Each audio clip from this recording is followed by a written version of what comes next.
안녕하세요. 박영입니다. 독일차 브랜드 벤츠사가 경유차 15개 차종에 배출가스 저감 장치 성능을 낮추는 불법 소프트웨어 설치했다 적발됐습니다. 요소수 분사량이 줄어서 오염물질이 허용 기준의 최대 14배까지 나왔다는데 벤츠는 3년 넘게 자사 경유차가 오히려 오염물질을 90%까지 적게 배출한다 이렇게 딴소리하다가 덜미를 잡혔습니다. 공정위는 벤츠의 거짓말을 잡아내서 벤츠 독일 본사와 벤츠코리아에 202억 넘는 과징금을 물렸지만 벤츠는 사과하는 대신 공식 서면이 오면 대응 방안을 내놓겠답니다.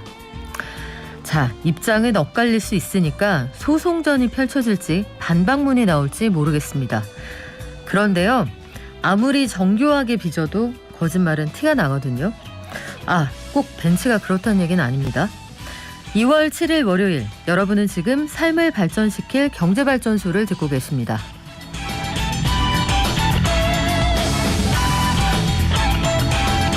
네, 여야 대선 후보들이 오는 11일 2차 사자토론을 개최할지 여부를 두고 기싸움을 벌이고 있는데 지난주에 열렸던 첫 후보 간 토론회, 부동산과 주식, 세제 이슈에 대한 언급들이 있었거든요. 저희가 오늘 찬찬히 리뷰해드리겠습니다. 또 월급이 올라도 체감할 수 없는 이유가 있다 이런 주장이 나오는데 왜 그럴까요? 자세히 알려드릴게요. 그리고 지난해에 20, 30대 영끌족의 부동산 매입이 역대 최대치를 기록했다고 합니다. 그중에서 서울 지역이 40%를 넘어섰다고 하는데 통계와 함께 전해드리겠습니다. 오늘 주식시황에서는 지난주 미국 증시 정리해드리고요. 오늘 국내장 전망해보겠습니다. 박연미의 경제픽. 지난달부터 서울시에서 공공기관을 사칭한 불법 광고 그리고 SNS를 통한 청소년 대리입금을 조사하고 있는데 상황이 만만치 않은 모양입니다. 관련 내용 오늘 정리해드릴게요. 또 경제탐사 시간에는 부동산 정책 근거가 되는 부동산 가격의 상승 원인, 이거 분석하는 입장에 따라 원인을 제각각으로 보더라고요. 우리 경제발전소에 오시는 패널들의 입으로 한번 다시 들어보죠. 저희 방송 중에 샵 0951로 짧은 문자 50원, 긴 문자 100원, 문자 참여하실 수 있고요. 앱으로도 다양한 의견 받겠습니다.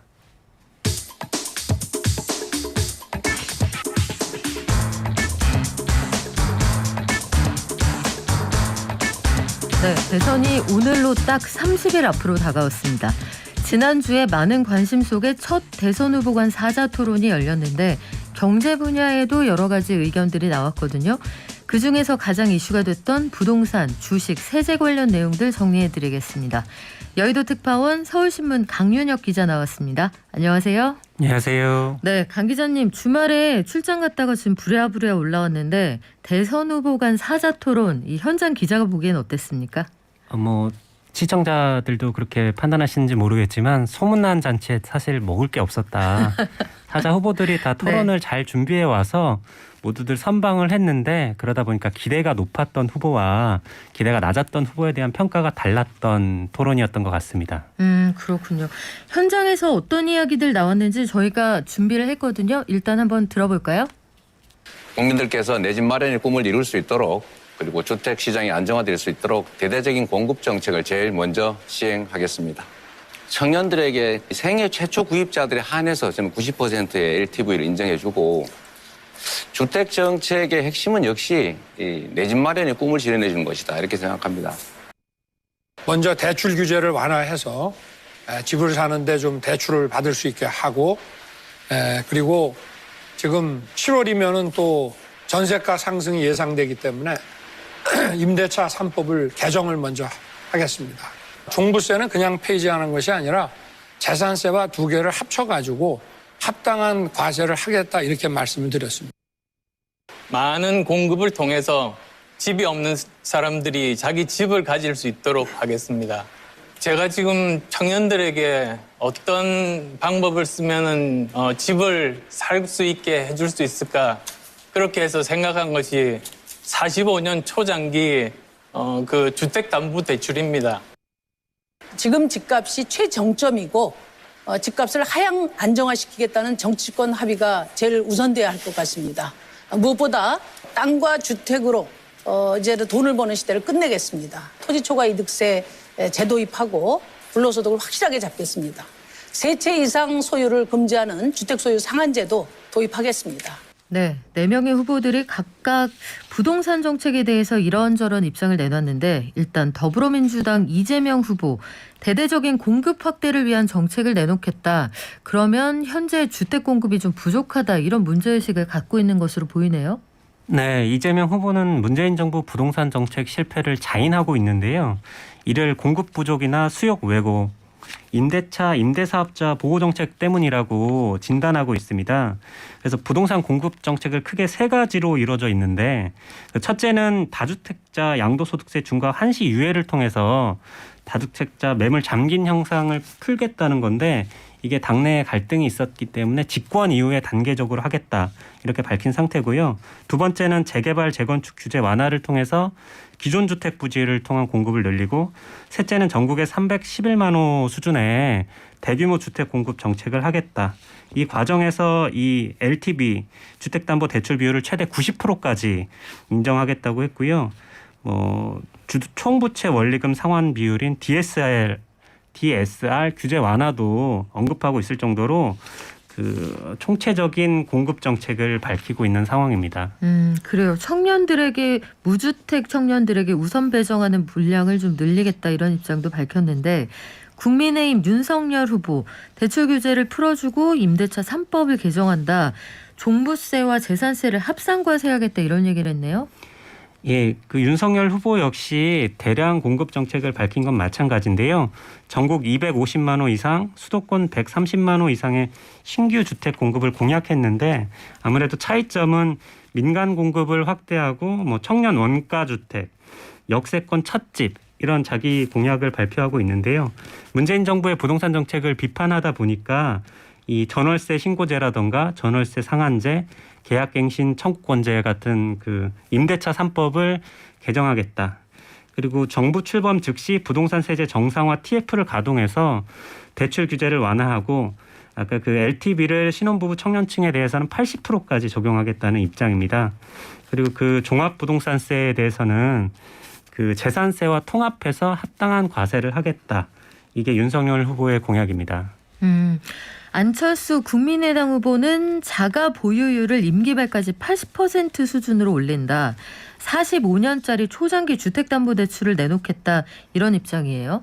네, 그 안철수 후보는 토지 임대부 청년 안심주택 50만 호를 반값으로 공급하겠다 공약하고 있는데요. 역시 대규모 그 공급 정책과 마찬가지로 좀 차이점을 보인 건 청년이거나 생애 최초 주택 구입자이거나 장기 무주택자를 대상으로 LTV를 80% 인정할 뿐만 아니라 기준금리 수준의 이자와 15년 거치 30년 상환하는 이 45년 초장기 모기지를 도입하겠다. 이게 독특한 공약입니다. 네, 기준금리 수준의 모기지를 도입하겠다. 소비자들은 일단 환영할 것 같은데 그 사이에 수반되는 비용 요거 어떻게 충당할지 계획이 같이 나와야겠네요. 심상정 정의당 후보도 집값을 하향 안정화시키겠다. 이런 정치권의 합의가 필요하다고 주장을 했어요. 예, 이게 조금 차이가 있는 게 사실 모든 대선 후보들이 주택시장 안정화를 이야기하고 있지만 이게 어떤 안정화냐, 안정적인 상승인지 안정적인 하향인지 살펴볼 필요가 있는데 심상정 후보는 일단은 하향 안정화에 합의를 하는 게 우선이고 토지 초과 이득세를 도입해서 1가구 1주택 원칙, 2주택 세금 중과, 3주택은 제한해서 주택 소유 상한 제도를 도입하겠다고 하고 있습니다. 앞서서 나왔던 그 세 후보 이재명, 윤석열, 안철수 후보는 공급을 늘려서 집값을 잡겠다 이런 입장이고요. 심상정 후보의 경우에는 한 사람이 지나치게 많이 가지는 걸 제한하겠다 이런 입장이군요. 오늘 저희 서울신문 강윤혁 기자와 함께 지난주에 있었던 첫 대선 후보 사자토론 가운데에서 경제 분야 대책들을 짚어보고 있거든요. 자, 증시 관련한 대선 후보들의 입장들도 있었습니다. 어떤 얘기 오갔는지 듣고 올게요. 세금은 정말로 중요한데 네. 전에 증권거래세 폐지한다고 하셨다가 네. 주식 양도세 폐지한다고 하시던데 이렇게 또 종부세도 폐지한다고 그러고 재원은 계속 줄어드는데 또 윤석열식 복지를 확대하겠다고 하셨어요. 세금을 줄이면서 어떻게 복지를 확대하실 생각인가요? 증권거래세는 이제 그 새로운 금융과세 제도가 생긴다고 하니까 제가 있을 필요가 없다 했지만 제가 우리나라 지금 증권 시장이 워낙 좋지를 않기 때문에 당분간 양도세를 폐지하고 증권거래세는 현행으로 돌리겠다고 얘기를 했습니다. 뒤집은 건가요? 뭐 뒤집은 거죠. 예. 그러나 양도소득세를 포함한 자, 그럼- 새로운 금융과세 그러면 제도가 좋습니다. 현재 부적절하다고 이제 본 거죠. 제가 하나 볼게요. 양도세는 1% 이상 10억 이상 대주주들이 대상이고 그렇습니다. 증권거래세는 개미들이 대상인데 그렇습니다. 개미한테 부담시키고 대주주들 면제해 주는 거 아닙니까? 개미들이 원합니다. 왜냐? 알겠습니다. 주식시장에는 제가 손들이 안철수 들어와야 의원님한테 한 말씀 드릴게요. 네, 의견들이 팽팽하게 엇갈린 것 같습니다. 방금 듣고 오신 것처럼 증시 관련 세제 입장이 엇갈렸는데 더불어민주당 이재명 후보는 어떤 입장인가요? 그 이재명 후보는 주가 5천 시대를 열겠다고 공약하기도 했었는데 이 방식의 공매도 제도 개선이나 시세 조정, 주가 조작 근절 같은 공정성 회복을 통해서 도달하겠다는 건데 윤석열 후보는 이에 반해서 각종 세금을 폐지하겠다고 하다 보니까 이를 세퓰리즘이라고 비판하고 있는 상황입니다. 그 이재명 후보 같은 경우에는 이 주식 양도세 폐지 문제를 집중적으로 토론해서 비판했고요. 그 세계 주가 지수인 MSCI 지수 편입이 필요하다라고 주장하면서 한국 주식시장 경쟁력을 높여야 된다 이렇게 주장하고 있습니다. 네, 이 지수 편입이 머지 않은 상황이죠. 지금 그리고 주가 5천 시대 열리면 참 좋겠는데 오늘 증시 어떻게 출발했는지도 잠시 후에 알려드리겠습니다. 윤석열 후보는 증권거래세 완전 폐지를 공약을 했다가 이번에는 주식 양도세 폐지로 입장을 바꿨어요. 네, 이게 사실은 다 연초에 국내 주식시장이 약세를 보이다 보니까 이에 따라서 그 공약을 일부 변경했다라고 이야기를 했는데요. 그 자본시장 선진화 방안을 통해서 새로운 금융과세 제도가 도입될 시에는 그 증권거래세 완전 폐지를 공약했었는데 최근에 유행이었던 그 한 줄짜리 공약으로 주식 양도세 폐지를 공약하다 보니까 이재명 후보는 이를 부자 감세라고 비판하고 있는 상황입니다. 그 윤석열 후보 같은 경우에는 주식시장이 큰 손이 들어와야 네. 안정되고 그걸 통해서 개미들도 이득을 얻기 때문에 이같이 공약했다라고 하는데요. 양측 정책본부 담당자들끼리도 그 정책 논쟁이 있는 상황입니다. 그렇군요. 이게 거래세하고 양도세 문제가 증시에서 사실은 완전히 명확히 구별되는 문제는 아니어서 서로 물고물리는 관계가 있거든요. 이 증시에서 어떻게 받아들일지 좀 관심 있게 봐야겠습니다. 지금까지 한 주간 대권 후보들의 입장, 동향 지켜봤고요. 잠시 후에 주말 동안 올라온 경제 뉴스 전해드리겠습니다.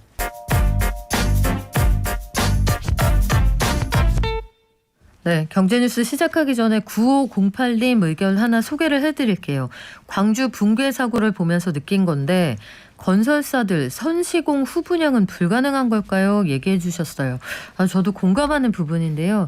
이게 우리나라의 되게 독특한 방식이긴 합니다. 뭐 중국도 그렇게 하는지 모르겠습니다만 이렇게 되면 건설사는 그 돈 걱정 없이 일단 리스크를 분양받은 사람하고 금융권에 좀 나누면서 집만 지을 수 있거든요. 그런데 요게 건설사들이 한참 자라날 때 아마 정책적으로 도와주기 위해서 한 그런 측면도 있다고 해서 이 제도에 대해서 좀 손볼 필요가 있다 이런 의견들은 꾸준히 나오고 있는 상황이죠.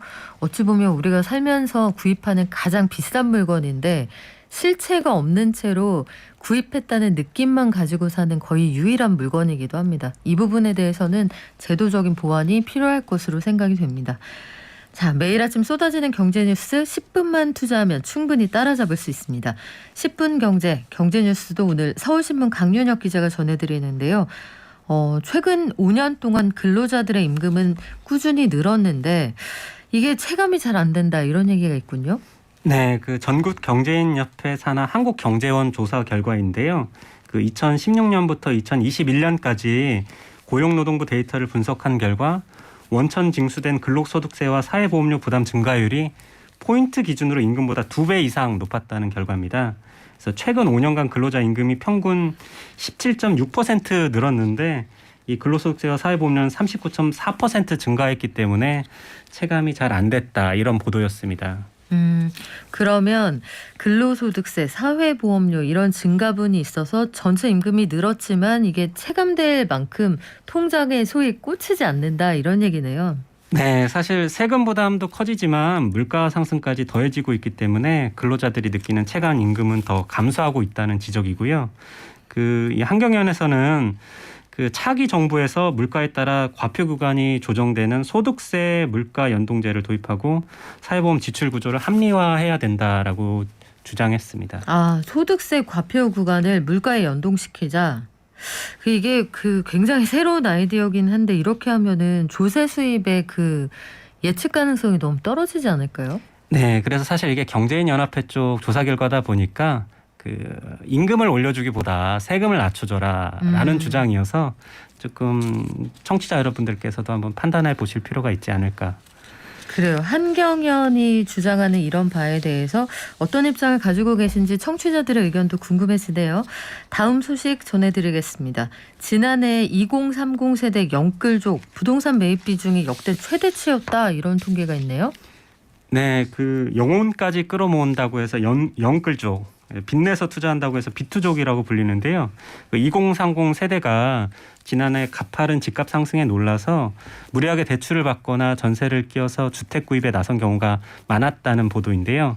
한국부동산원이 6일 공개한 매입자 연령대별 아파트 매매 거래 건수를 분석한 결과 2030 세대의 전국 아파트 매입 비중이 평균 31%인데 수도권 같은 경우에는 매입 비중이 높았고 그중에서도 서울은 41.7%에 달했다고 합니다.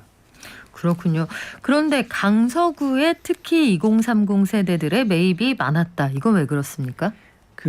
강서구 같은 경우에는 9억 원 이하의 중소형 아파트가 많아서 주택담보대출도 가능하고 전세값 비중이 높아서 갭 투자가 용이하기 때문에 일부 재건축 추진에 대한 기대감도 반영된 결과라고 분석하고 있고요.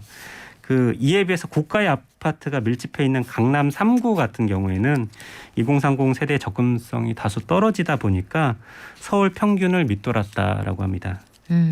그래요. 강남구의 2030 세대가 이 대부분 대출이 안 나오는 가격대의 아파트들이잖아요. 네. 그래요. 이거 쉽지 않을 텐데 앞으로 어떻게 달라질지 제도 변화에 관심이 그래서 늘 크신 거겠죠. 그런데 지난해 2030이 집을 소위 영혼까지 끌어서 많이 샀다 전해주셨는데 금리가 지금 가파르게 올라가고 있잖아요. 그리고 매매 가격은 보합 아니면 하락을 전망하는 사람들이 하나 둘씩 늘어나는 것 같은데 이렇게 되면은 영끌족 괜찮을까요? 네, 그래서 서울을 비롯한 수도권 아파트 하락세가 시작되면 이 2030 세대의 피해가 커질 수도 있다라는 우려를 하고도 있는데 사실 지금 집값이 약세로 돌아섰다라고는 하지만 대출 금리는 이 집값을 잡기 위해서 가파르게 오르고 있는 상황이라서 당장 집값 급락 가능성을 좀 적지만 무리한 투자는 삼가는 것이 좋지 않을까 이렇게 조언하고 있습니다. 네, 올해는 또 시장이 특히 어려울 것으로 예상되니까요. 아마 상황을 좀 두루 살피시지 않을까 싶습니다. 주말 동안에 들어왔던 소식 여기까지 전해드리고요. 지금까지 서울신문의 강윤혁 기자였습니다. 고맙습니다. 감사합니다. 저희 오미크론 확산세가 만만치 않다는 말씀 계속 드렸는데 주말 동안에 또 앞자리가 바뀔 거다 이런 전망이 나와 있습니다. 어느덧 우리가 몇만 명대 확진자를 이야기하고 있는 그런 상황인데요. 마스크 꼭 착용해 주시고요. 사회적 거리두기 계속해서 유지해 주시기 바랍니다. 돈이 굴러가는 기본적인 흐름. 잘 먹고 잘 사는 게 주식 관련해서 가짜 정보가 많더라고요. 용어라든지 이런 게 너무 어려우니까 잘 모르는 사람들도 쉽게 접할 수 있는 서민들 정책을 많이 좀 알려줬으면 좋겠습니다. 경제를 이해하는 똑똑한 습관. 경제발전소 박연미입니다.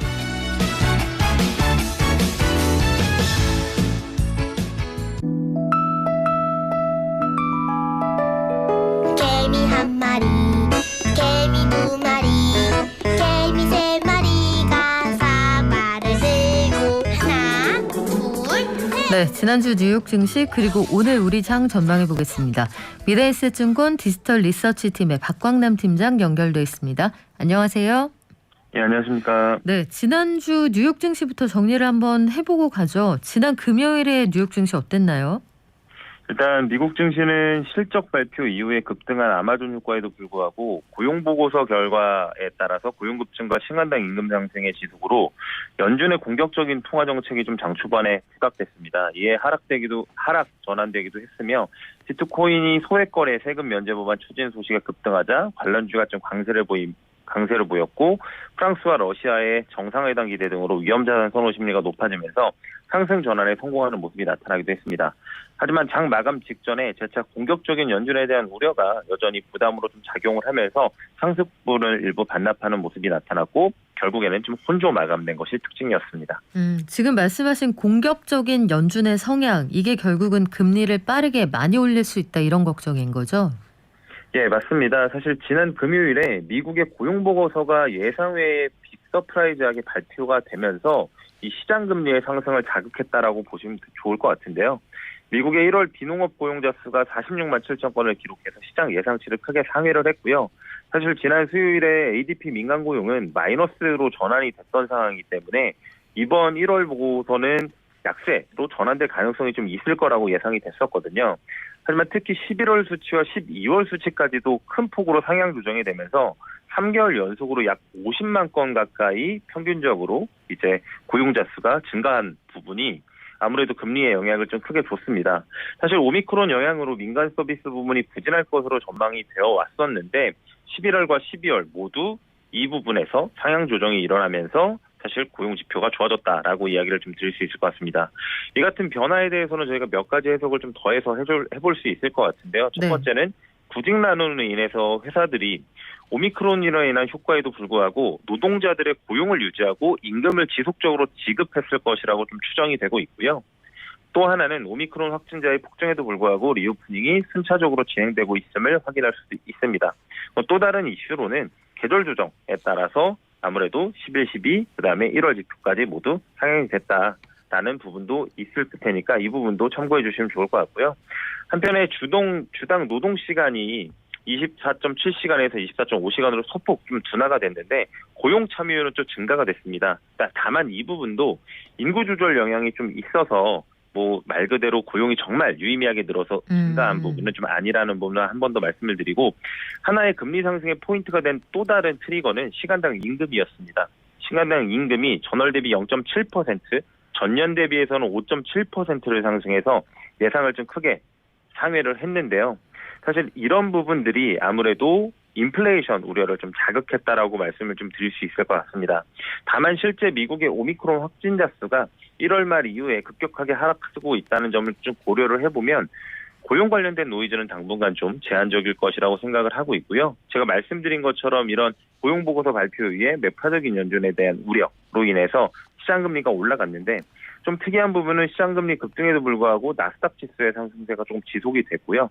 단 하루 만의 움직임을 예단하기는 어렵지만 일단은 금리 상승에 대해서 시장의 디레이팅이 일정 부분 반영됐을 수도 있겠다라는 생각도 있고요. 디레이팅이 뭐예요, 팀장님?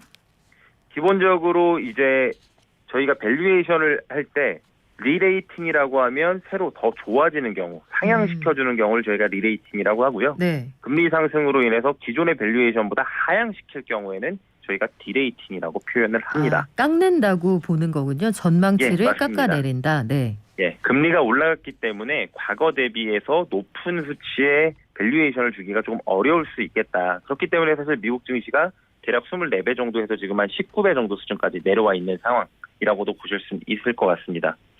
어쨌든 이런 상황들에 이제 아무래도 고용시장이 견조하게 나타난 게 성장 쪽에서는 문제가 없을 수도 있겠다라는 생각을 주었다라는 점도 하나의 포인트로 보시면 좋을 것 같습니다.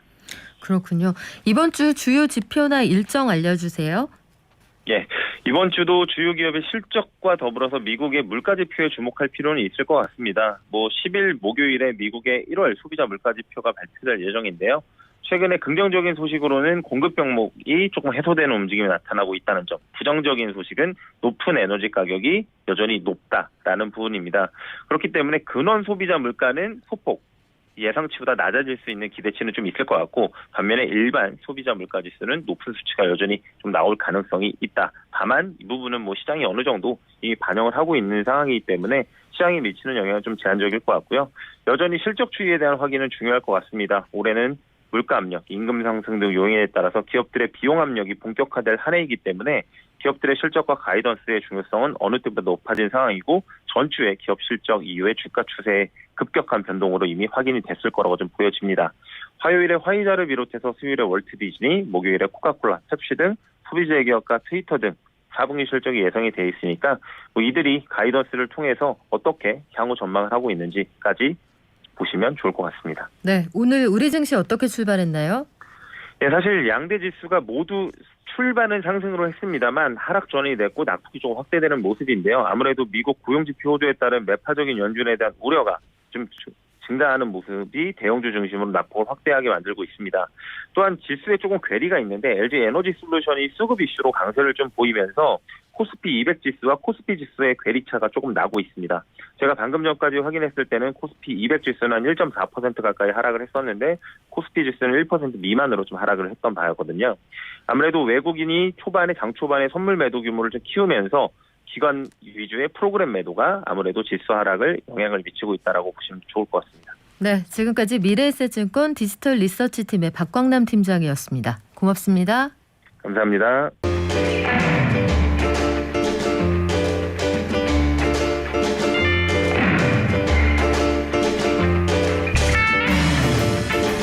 네, 지난 1월 26일이었죠.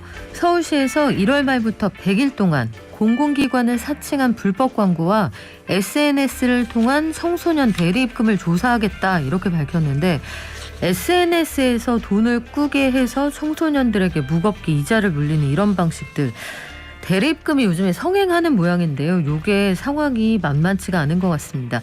자세한 내용 행복자산관리연구소 김현우 소장에게 알아볼게요. 안녕하세요. 네, 안녕하세요. 1월 말부터 100일이다. 그러면 지금 한참 단속을 하고 있다는 얘기인데 지금 이 시점에 서울시가 불법 사금융을 집중 단속한다. 특별한 계기가 있나요? 네, 이 작년 7월에 이 법정 최고금리가 내려갔죠. 기존의 24%에서 20%로 내려갔는데 이렇게 최고금리가 내려가면 야 우리 대출금리 내려가니까 좋은 거 아니냐라고 생각을 하실 수도 있으나 실제로는 그렇지가 않습니다. 그러니까 24%로밖에 빌릴 수가 없는 분들 있잖아요. 신용이 안 좋은 분들. 그렇죠. 네. 뭐 은행에선 당연히 못 빌리고 금융기관에 안 되다 보니까 대부업체에서밖에 빌릴 수가 없는데 그것도 신용이 너무 안 좋다 보니 대부업체에서도 가장 높은 24%로 빌리고 있던 분들이 최고금리가 낮아지게 되면 대부업체에서 이제는 싸게 해드릴 기회가 아니라 이런 분들한테 돈을 안 빌려주기 시작합니다. 아예 위험을 회피하기 시작했다. 그렇죠. 그렇게 되면은 이분들이 이제 돈은 필요한데 빌려주는 곳은 없고 그러면 이제 이 정부에서 마련한 뭐 서민금융이나 이런 대출을 받아야 되는데 그것도 여의치 않거나 부족한 경우에는 궁하잖아요. 그런데 이 설을 전후로 이런 것들을 단속하는 이유가 특히나 이럴 때 또 돈이 부족한 경우가 많으니까 이런 분들을 노리고 또 불법 사금융이 아주 활개를 치는 경우가 많이 있거든요. 그래서 이럴 때 집중 단속을 해서 이런 분들의 피해를 좀 막겠다라는 의도가 숨겨져 있다라고 보시면 됩니다. 불법 사금융이다. 이게 딱 떠오르는 건 일단 보이스피싱 이런 옛날 방식이 먼저 떠오르는데 그렇죠. 종류가 많다면서요? 맞습니다.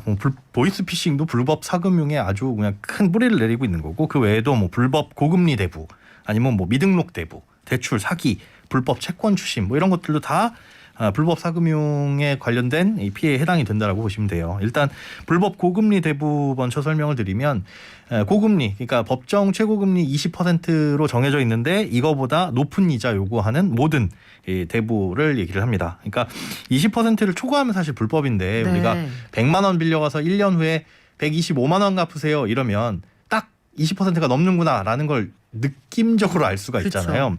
그런데 이런 것들 같은 경우에는 뭐 일수라든가 아니면 1년 동안이 아니라 한 2달 정도 빌려주고 뭐 돈을 나눠서 갚게 한다거나 이런 경우가 많이 있어요.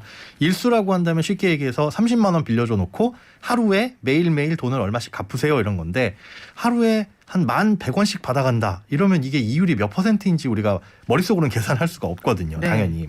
그러다 보니까 이런 것들이 실제 법정 최고금리를 넘느냐 안 넘느냐를 계산할 수 있게 이 신용회복위원회 홈페이지에 가시면은 이걸 계산할 수 있는 계산기가 있어요. 그런데 요거 찾기가 조금 어렵습니다. 그래서 신용회복위원회 들어가셔가지고 밑으로 조금 이제 화면을 내리시면 그 밑에 쪽에 이런 불법 사금융에 대한 안내를 하면서 그거 클릭하시면은 계산을 해볼 수가 있게 되어 있거든요. 그래서 혹시나 일수라든가 아니면은 뭐 금융기관이 아닌 대부업체를 통해서 돈을 빌렸는데 이게 금리가 맞나 싶으신 분들은 여기 한번 들어가 보셔가지고 계산을 꼭 해보시기 바랍니다. 이게 아마 불리한 조건으로 돈을 빌리지 않을 수 있으면 거기까지 안 가시겠지만 그렇죠.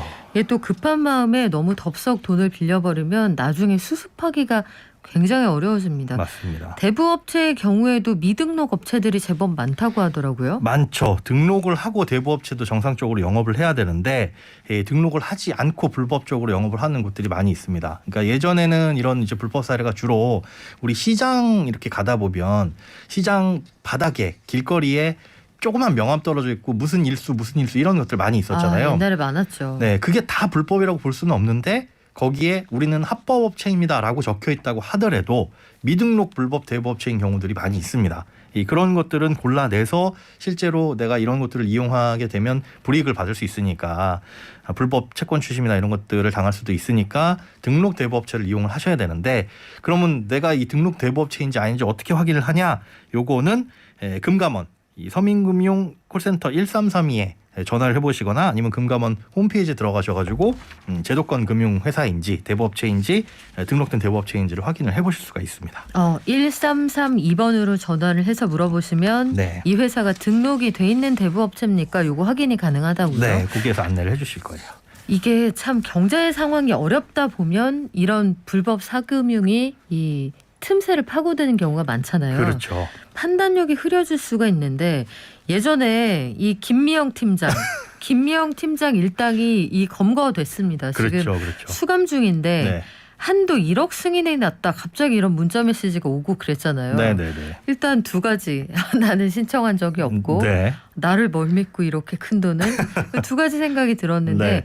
이런 것들이 다 대부분은 미등록 대부로 인한 불법 사금융이었다. 이렇게 결론이 났잖아요. 네, 그렇죠. 그렇게 볼 수가 있고 요즘에 그런데 그런 문자들 많이 받으셨을 거예요. 저도 뭐 거의 일주일에 한두 번씩은 꼭 무슨 은행, 그러니까 시중은행을 사칭하는 거죠, 사칭하면서 네. 앞에 아주 그럴듯하겠습니다. 정부 승인 얼마까지 지금 한도는 얼마고 그리고 용어도 은행에서 쓰는 용어들을 그럴듯하게 써가지고 쭉 아주 길게 장문으로 문자를 보내오는데 절대 그런 거 은행에서 보낼 일이 없습니다. 맞아요. 없으니까 여기 절대 전화하시면 안 되는데 문제는 이걸 전화를 하시거나 전화를 하면 꼭 그렇게 이 응답이 나오거든요. 내 전화번호를 남기고 뭐 몇 번을 누르셔라. 그러면 나의 개인 정보가 이 사람은 대출을 필요로 하는구나. 라는 사람으로 인식을 하고 각종 대부업체든 뭐 불법이든 불법이 아니든 그쪽에 제 개인 정보가 쭉 뿌려지게 돼요. 네. 그러다 보니까 불법이나 불법이 아닌 곳이나 다 노출이 되게 돼서 특별히 위험해질 수 있으니까 이런 곳에는 절대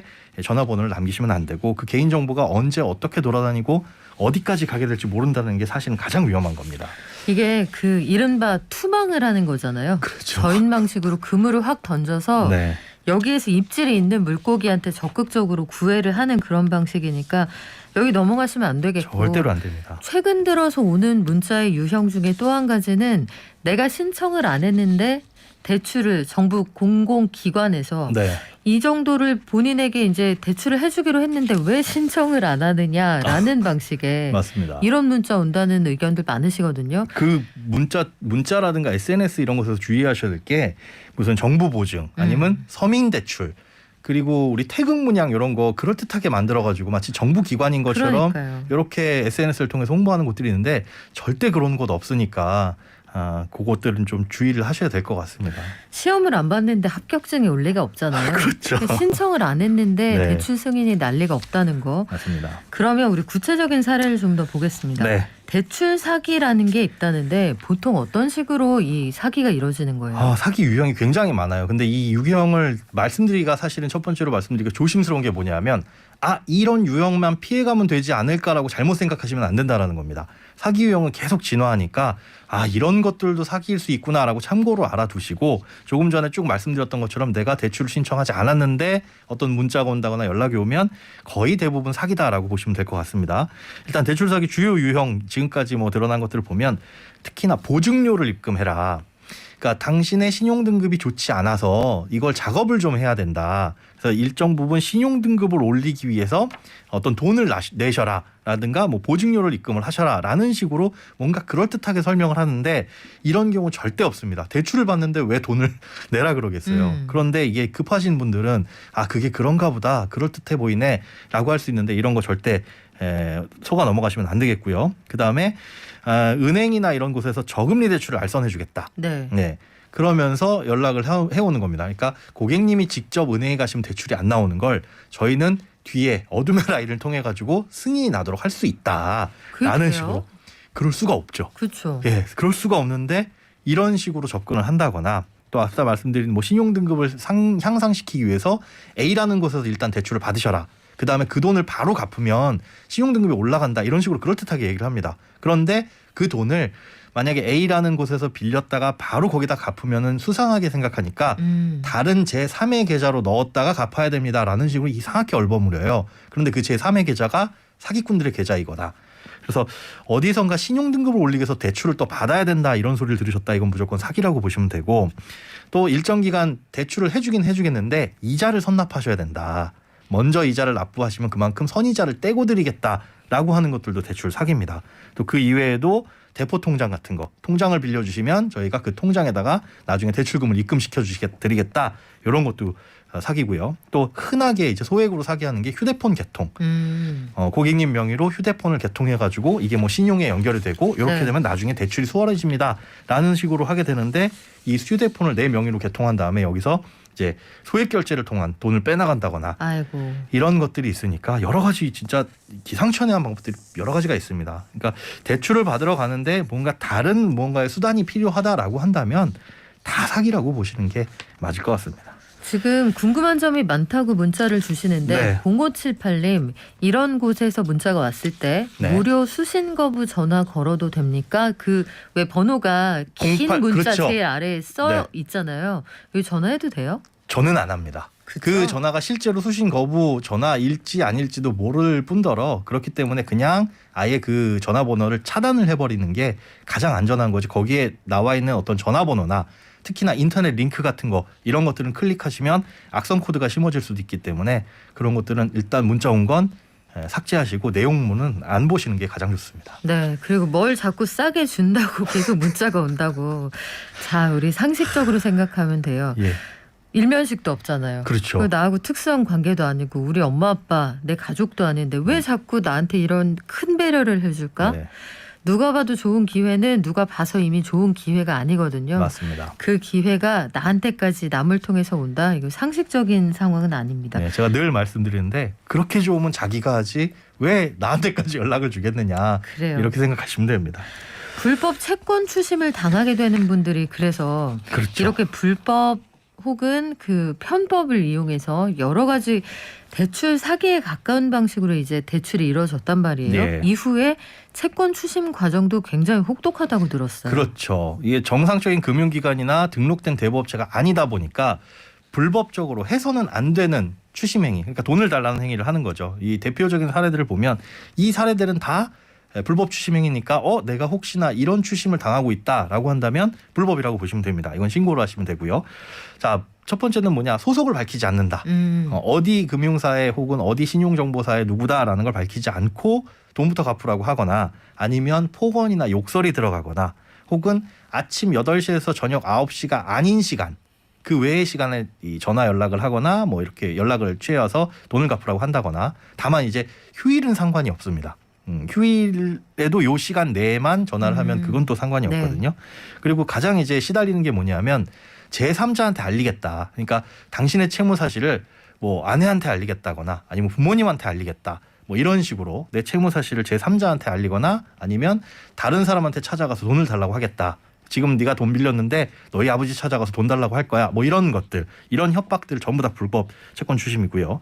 혹은 이런 경우에 또 잘 낚일 수가 있는데 고객님이 돈이 없으면 저희가 다른 대부업체를 소개시켜서 여기에서 이 대출을 받아가지고 저희한테 갚으면 됩니다. 라고 하는 행위도 불법 채권 추심입니다. 아, 그렇게 친절하게요? 그런데 이런 경우가 굉장히 많아요. 그러니까 돈을 빌려줘 놓고 그 안에 연결되어 있는 네트워크끼리 100만 원을 빌리게 하고 120만 원을 갚는데 이걸 못 갚다 보니까 다른 곳에서 또 원금 120을 빌리게 하고 그걸 못 갚으면 또 150을 빌리게 하고 이런 식으로 계속적으로 돌려막기를 하면서 빚을 키워버릴 수가 있거든요. 그러면은 대출 받는 분은 빚이 점점 늘어나고 그렇죠. 그 네트워크 안에 있는 이 대부 업체들은 매출이 점점 늘어나는 맞습니다. 거네요. 그러다가 이분이 못 갚을 상황까지 갔다라고 한다면 이제 불법 이 채권 추심 계속 이어나갈 텐데 이렇게 다른 곳을 알선해서 돈을 갚게끔 만들어주겠다라고 하는 것도 불법 채권 추심이니까 이런 건 특히 조심을 하셔야 됩니다.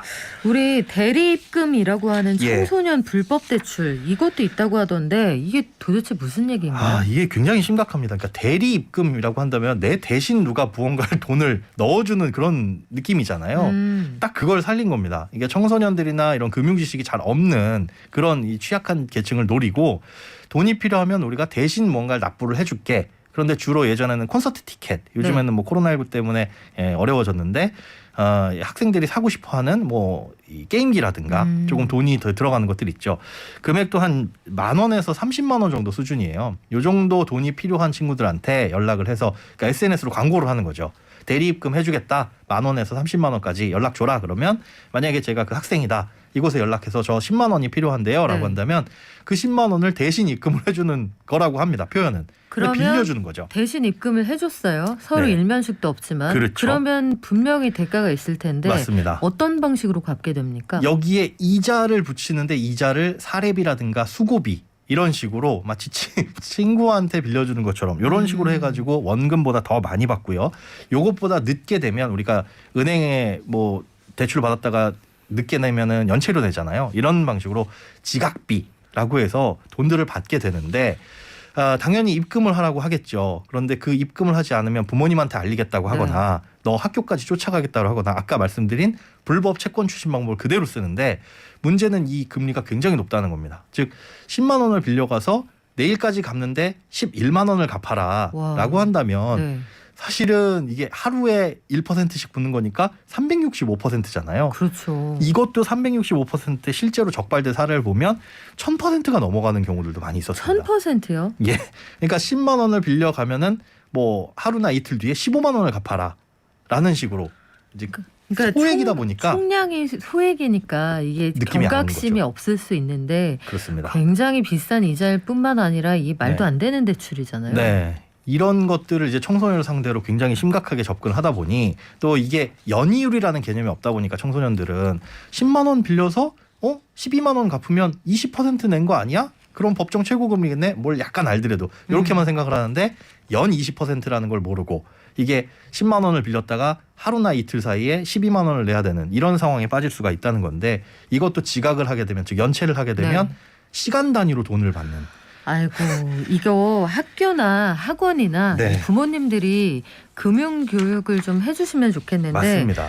그럼에도 불구하고 자녀들이 혹여나 유혹에 빠져서 이 대리입금 대출을 받았다 그러면 수습을 어떻게 하면 됩니까? 이거는 경찰에 신고를 하셔야 됩니다. 경찰에 학교에 전담 경찰관이나 학교에 선생님이 전담 선생님이 있으실 테니까 여기에 신고를 하시고 혹시나 자녀들이 요즘에 돈이 내가 용돈을 준 적이 없는데 이상한 물건들을 좀 사오더라. 좀 비싸 보이는 물건들을 이라고 한다면 의심하고 추궁하지는 마시고 혹시나 너 요즘에 돈 필요한 거 없느냐라고 일단 물어보신 다음에 괜찮아요. 뭐 아르바이트를 하고 있다 그러면 안심이겠지만 다른 곳에서 돈을 구하는 건 없는지 한번 좀 따뜻하게 말씀을 나눠보셔가지고 그런 경우에 대리입금이라든가 이런 다른 용어를 쓸 수도 있으니까 이 친구가 다른 곳에서 돈을 빌렸다. 그런데 그게 불법 사금융이다라는 거는 한번 부모님들 교육을 해주셔야 될 것 같습니다. 그래요. 너무 속상하고 화가 나시겠지만 일단 화부터 내면 애들이 얘기를 그렇죠. 잘 안 하거든요. 저도 잘 안 되긴 합니다만 들어보시고 수습하고 금융교육 이거부터 좀 시작을 했으면 좋겠다는 생각이 드네요. 네. 지금까지 행복자산관리연구소 김현우 소장이었습니다. 고맙습니다. 네, 고맙습니다. 네, 저희가 정치권 뉴스 정리하면서도 대선 후보들의 부동산 공약을 알아봤는데 최근 들어서 부동산 시장 전망이 이렇게 엇갈리는 적은 저도 처음인 것 같습니다. 부동산 가격이 오른 원인은 뭘까요? 일단 이재명, 윤석열, 안철수 후보까지는 주택 공급이 부족해서 그래서라고 보는 것 같아요. 처방을 보면. 그런데 또 의견이 엇갈리기도 합니다.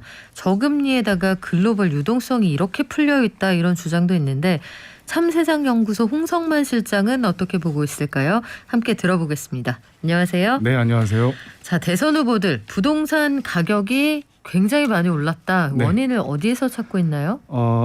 이재명, 윤석열, 안철수 후보 같으면 이제 모두 부동산 가격 상승 원인을 주택 공급 부족에 있다고 진단하고 있는데요. 그래서 이재명 후보는 이제 전국에 총 311만 호 주택을 이제 신속하게 공급하겠다라는 그런 공약을 내고 있고요. 그리고 이제 윤석열 후보는 250만 호 공급 계획을 제시한 바 있습니다. 그리고 이들 후보는 모두 이제 부동산 규제 완화, 뭐 LTV, DTI 완화, 대출 활성화 정책 같은 것들을 똑같이 이제 내고 있는 그런 상황입니다. 반면에 이제 심상정 후보는 주택 공급 부족이 원인이 아니라 그 유동성 확대 같은 정부의 이제 잘못된 정책이 원인이다라고 좀 진단하고 있는데요. 이거는 이제 심 후보뿐만 아니라 이제 진보 진영의 대선 후보들, 그러니까 이제 진보당의 김재현 후보, 노동당의 이백윤 후보도 이제 저금리와 유동성 확대 문제를 주택 가격 상승의 원인이다 이렇게 진단하고 있습니다. 네, 일단 각 후보들의 시각은 갈릴 수 있는데 이런 생각은 들어요. 네. 우리 마늘 파동 때나 한우 파동 때 생각을 해보면 공급이 안 되면 값이 폭등하잖아요. 그렇습니다. 뭐 구제역 때 관련해서 축산물 가격이 오르는 것도 마찬가지인데 주택 시장도 공급이 부족해서 집값이 오른다. 이거 자연스럽지 않습니까? 네, 근데 이거는 좀 그 사실관계를 좀 확인해봐야 될 것 같은데요. 그 문재인 정부 그 집권 이전인 그 2011년부터 16년까지 서울의 이제 연평균 주택 공급량은 7만 4천 호 정도였거든요. 근데 이제 문재인 정부 들어서고 나서 2017년부터 20년까지 서울의 이제 연평균 주택 공급량은 8만 호로 7% 정도 증가했습니다. 그리고 이제 주택 가격 급등을 선도했던 서울의 신축 아파트 공급도 이제 늘어났는데 공급량이 36%, 그 3분의 1 이상 크게 이제 증가한 수치로 알려져 있고요. 그리고 일부에서는 이제 주택 인허가 물량 부족을 그 주택 가격 상승의 원인으로 들기도 하는데요. 근데 이제 문재인 정부 들어서 그 서울 아파트 인허가 물량이 이명박 정부나 박근혜 정부 때보다도 더 증가했습니다. 그러니까 이제 전체적으로 보면은 이 문재인 정부 시기에 주택 공급 부족과 뭐 인허가 물량 부족으로 주택 가격이 급등했다는 것은 사실과는 좀 다르다 이렇게 보입니다. 그러면 홍 실장님이 보시기에는 집값이 오른 원인이 뭔가요? 네, 뭐 여러 가지 이제 원인이 있겠죠. 근데 뭐 그 중에서도 이제 이 주택 공급이 줄지 않았다라는 점을 놓고 보면은 이게 이제 공급 측 원인보다는 이 수요 측에 좀 문제의 원인이 있지 않냐 이렇게 좀 보여지는데요. 대표적으로 이제 저금리와 유동성 확대로 인한 주택의 과수요 이거를 원인으로 좀 들 수 있을 것 같습니다. 좀 일반적으로 보면은 이제 기준금리 변동하고 아파트 이제 실거래가 변동은 정확하게 반대로 움직이고 있는 상황이거든요. 그래서 이제 금리 인하가 시작된 2019년 7월 이후에 전국과 서울의 아파트 가격 상승이 이제 본격화됐고요. 그리고 그에 따라서 이제 아파트 전세 가격도 같이 지속적으로 올라갔습니다. 그리고 이제 코로나19가 이제 발발한 2020년부터는 이 기록적인 초저금리가 시작됐고 그에 따라서 유동성이 또 폭발을 했습니다. 그렇게 되면서 이제 주식시장 같은 이제 금융시장도 마찬가지지만 부동산 시장, 아파트 매매 가격도 그때부터 완전히 폭등하기 시작한 거죠. 그러면 쉽게 말해서 돈이 워낙 많이 풀렸기 때문에 이게 가수요까지 부추겨서 네네. 결국은 시장을 움직였다 이렇게 보신다는 주장인데 그렇습니다. 근데 이 돈 많이 풀린 거, 네. 금리 낮춘 거 이건 사실은 우리만 그런 게 아니잖아요. 네, 그렇습니다. 근데 최근 2년 동안의 집값 상승률을 보면 우리나라가 요 2년 사이 상승폭이 좀 두드러지긴 하거든요. 네네. 이거는 왜 차이가 나는 겁니까? 뭐 그 이전에 사실은 그 서울과 이제 한국의 주택 가격 상승이 좀 낮은 편이었어요. 그래서 코로나 이제 이 터지면서 유동성이 같이 확대하면서 다른 나라에 비해서 조금 더 많이 이제 상승한 것으로 나타나고 있고 전 세계적으로도 거의 그 모든 세계적인 주요 도시들에서 아파트 가격이 그 집값이 다 폭등을 했습니다. 그래서 이 코로나19 상황에서 이제 이 집값 폭등이 전 세계적인 현상이라는 점에서도 저금리와 유동성 팽창이 아무래도 이 집값 상승의 주요 원인이다 이런 사실을 좀 알려줄 수 있고요. 그리고 또 이제 반대로 그 한국은행을 포함해서 이제 그 전 세계 이제 각국 중앙은행이 이제 유동성 축소에 나서지 않았습니까? 그러고 나니까 이제 그때부터 또 이제 집값이 요동치면서 이제 좀 조금씩 이제 떨어지기 시작했다는 점에서도 같은 원인을 좀 찾을 수 있고요. 만약에 이게 이제 공급 부족이 원인이라면 최근에 이제 집값 하락은 좀 설명하기가 좀 어려운데요. 뭐 그 사이에 이제 특별히 더 공급이 증가하지 않았는데도 지금 뭐 집값이 떨어지고 있기 때문에 아무래도 이 원인 자체가 이 저금리와 유동성 이렇게 좀 보는 게 맞는 분석인 것 같습니다. 그러면 실장님께서 보시기에는 지금 금리 문제하고 네. 기존에 워낙 많이 풀려 있었던 돈, 이 두 가지가 주택 시장에서 값을 끌어올린 원인이다. 이런 결론을 주요 내리신 원인이 거군요. 그렇다 보입니다. 근데 그 갭 투자 관련해서도 여러 가지 의견들이 있거든요. 네네. 전세 대출은 어떤 영향을 미쳤다고 보셨어요? 이게 지금 이제 정부 정책하고도 좀 관련이 좀 많은데요. 정부가 실제 주택 경기 부양을 의도했는지는 뭐 제가 알 수 없는 사실이지만은 아무튼 이게 저금리와 이제 통합 팽창 정책 때문에 주택의 이제 총 수요를 떠받치는 결과를 초래했다. 이거는 이제 어떻게 보면 좀 분명한 사실 같아 보이는데 정부가 뭐 일반적으로는 이제 주택 담보 대출 전체는 좀 그 억제하는 이제 방향으로 나갔는데 실수요 자금은 그러니까 실제 이제 주택 그 수요 자금들은 좀 완화해 준 형태로 나갔어요. 근데 그러다 보니까는 이것 때문에 이제 전세 대출 자체가 좀 쉬워졌고 이거를 이제 시장에서 악용해서 이 소위 이제 뭐 갭투기, 갭투자 같은 뭐 이런 이제 그 상황들이 심하게 이제 번져나가면서 전체 이제 수요를 이끌었다 이렇게 좀 볼 수 있겠습니다. 그러면 홍 실장님이 보시기에 최근에 대선 후보들이 내놓은 이 부동산 정책 네네. 어떻게 보셨나요? 그러면 이게 이제 그 주택 가격이 상승해서 주택 공급 그 상승 원인이 이 주택 공급 부족에 있다라는 어떻게 보면 좀 잘못된 진단들을 좀 하고 계신데 뭐 이거에 기반해서 주택 공급을 더 늘리고 이 재건축 규제 같은 이제 규제 완화 등을 좀 하는 것을 주요 정책으로 좀 내고 있는데 이게 잘못하면 다시 이제 투기 수요들을 좀 불러올 수 있는 뭐 그런 우려들이 있지 않은가라는 좀 생각이 좀 되고 그 시급하게 좀 정책들이 다시 좀 변경되는 것이 필요하지 않나 이렇게 생각이 듭니다. 네, 다음번에는 우리 통계를 사람들이 수요가 많은 수도권, 서울 그리고 각 지역별로도 사람들이 많이 수요하는 지역에 얼마나 공급이 됐느냐 그걸 한번 면밀히 더 보면 좋을 것 같아요. 알겠습니다. 네, 지금까지 참세상연구소 홍성만 실장이었습니다. 고맙습니다. 네, 감사합니다. 자, 허클베리님, 그래요. 불법 사금융은 강력히 처벌해 주세요. 그리고 오주의 마녀님 자주 오시죠? 그런 문자들 의심해야겠어요 해주셨고 9771님, 네, 오늘의 장원이네요. 신용이 안 좋은 나한테 친절하면 사기가 확실합니다. 그래요. 이게 어떻게들 알고 전화를 하는지 카드로 해외에서 거액이 승인됐다. 요새는 그런 문자도 오거든요. 해서 승인 내역이 맞는지 확인하시려면 아래로 전화하세요. 이걸 전화하시면은 또 100% 신용정보가 빠져나간다고 합니다. 보이스 영화 보셨군요. 라니아 0601님 거기에서 이제 보이스피싱 관련한 내용 이런 것들을 좀 인상 깊었다 이런 말씀 해주셨고 5804님 공급이 부족한 게 아닙니다. 지역의 균형 발전이 먼저입니다. 일자리가 지방으로 오면 됩니다 하셨는데 어떻게 하면 좋을까요? 일자리가 지방으로 내려가서 그쪽에 인프라가 좋으면 수도권의 전체 인구의 절반이 몰려 사는 이런 상황을 좀 타개할 수 있을 텐데 요 뾰족수가 참 쉽지가 않은 것 같습니다. 다양한 의견 주시면 저희가 균형 있게 항상 방송에서 안내해 드리고요. 반론도 언제나 환영합니다.